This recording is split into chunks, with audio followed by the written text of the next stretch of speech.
د خوبونو جزیرې. لیکوال جبران خلیل جبران. ژباړه زینب سالک. لوستونکي مرسل احمدزی. خزان وهلی ګل د لمر موړنیو وړانګو زړه وړونکې موسکا کوله. وړې وړې غوټۍ ایله غوړېدلې وې.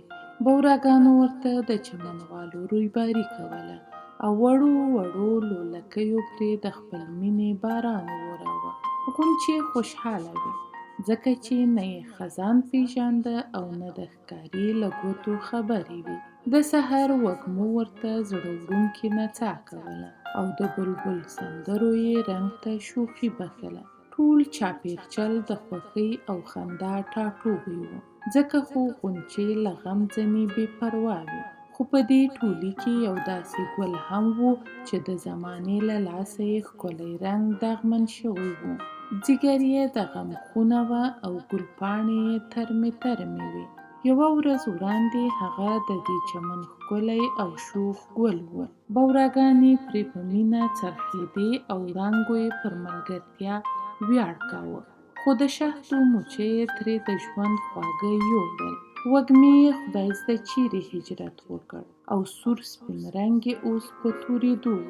وړوکی زړه یې سل ټوټې شو او روح یې په فضا کې سرګردان. یوه پیغله په ناز او ادا چمن ته راغله. کاش دا مې له بوټي وشوکوي.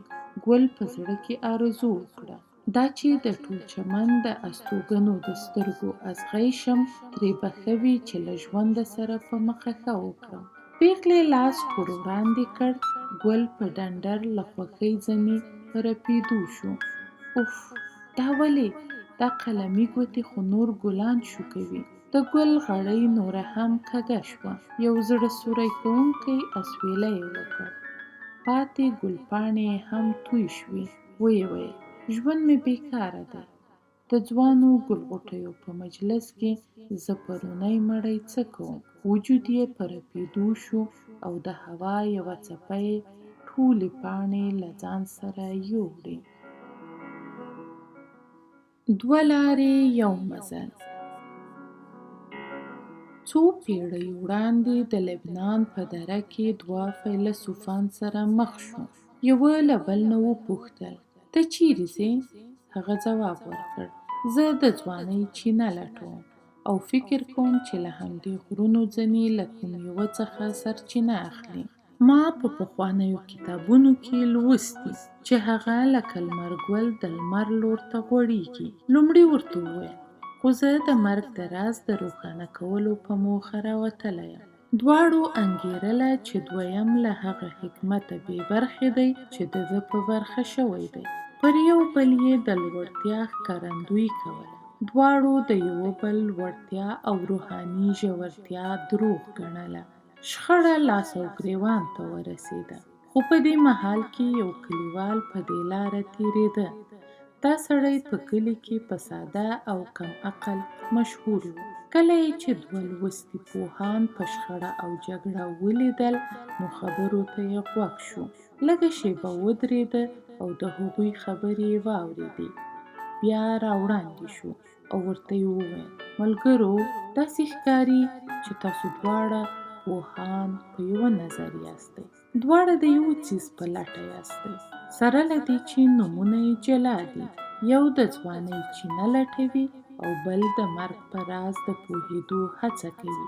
په اصل کې دواړه یو څیز دي او هم په تاسو کې شته دی. په مخه مو ښه ملګرو. کلیوال دا وویل او په خپله مخه لاړ. په تلو تلو کې یې له ځان سره خندل. دواړه فیلسوفان له شیبه غلي ولاړ وو او یو بل ته یې کتل او بیا یو دم دواړو وخندل. بیا یې یوه تن وویل راځه چې اوس په ګډه سره لټون پیل کړو. ستورپیژندونکی. ما او زما ملګري یوه ورځ د عبادت خونې د دیوال سیوري ته یو ړوند سړی ولیده. ملګري مې وویل دا زموږ د ښار تر ټولو پوه سړی دی. ما چې دا واورېدل نو د هغه سړي پر لوري لاړم او روغبړ مې ورسره وکړ. بیا مې ترې وپوښتل څومره موده وشوه چې ړوند شوی یې؟ ځواب یې راکړ د زیږېدو له مهاله. بیا مې وپوښتل ته په کوم مذهب یې؟ راته ویې ویل زه کاهن یم، ستورپېژندونکی.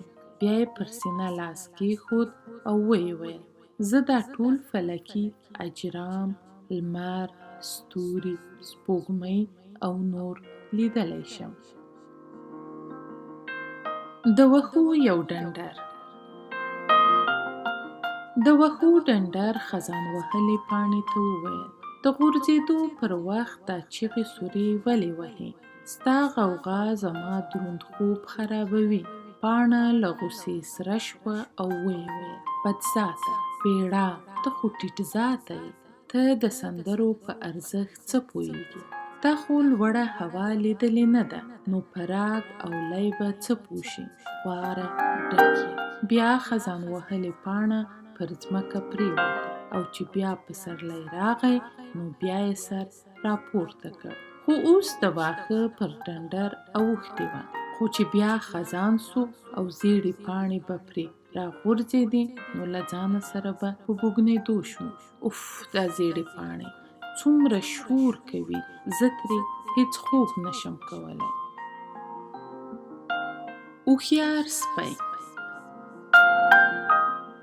یوه ورځ یو سپي د پیشوګانو ټولۍ ولید. چې ورنږدې شو نو ویې لیدل چې پیشوګانې خوشحاله دي او مستي کوي. ده ته یې هېڅ پام نه دی، نو په یوه کونج کې ودرېده او د هغوی خبرو ته یې غوږ ونیوه.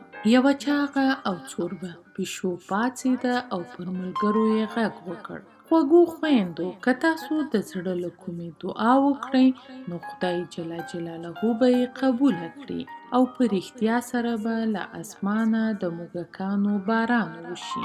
کله چې دا خبره سپي واورېدله نو له ځانه سره وغړمبېده. له هغوی نه یې مخ واړاوه او ویې ویل هی ساده پیشوګانو، آیا تاسو په کتابونو کې نه دي لوستي او پلار و نیکه مو درته نه دي ښودلي چې که د خدای جل جلاله د عبادت او دعا په پایله کې له اسمانه څه وریږي نو هغه به هډوکي وي نه موږکان.